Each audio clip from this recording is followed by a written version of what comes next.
In my experience, everyone will say they want to discover the truth, right up until they realize that the truth will rob them of their deepest held ideas, beliefs, hopes, and dreams. The freedom of enlightenment means much more than the experience of love and peace. It means discovering a truth that will turn your view of life and self upside down. For one who is truly ready, this will be unimaginably liberating. But for one who is still clinging in any way, this will be extremely challenging indeed.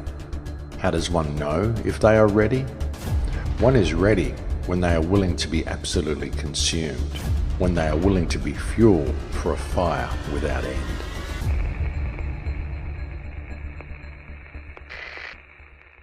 History is a pack of lies about events that never happened, told by people who weren't there.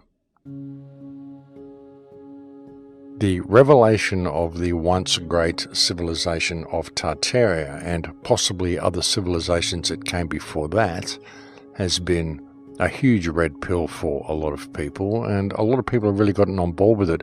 Now, evidence of what we're calling the mud flood has been found all over the world.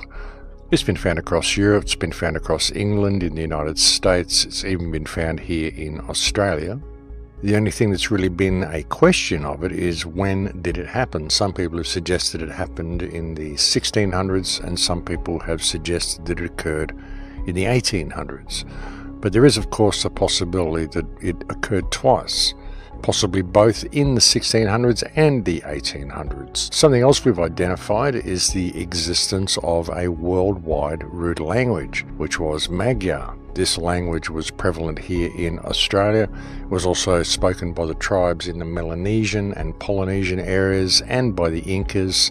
There's also talk of a Hungarian man who was able to understand the Aboriginal languages in northern Canada as well, and another one in northern Russia. So this shows that this language, Magyar, essentially the root language of Hungarian, was very likely the worldwide root language that existed before the previous cataclysm, either the one in the 1800s or the one in the 1600s, or perhaps even before that time. Like I said, we don't really know how many of these events have occurred.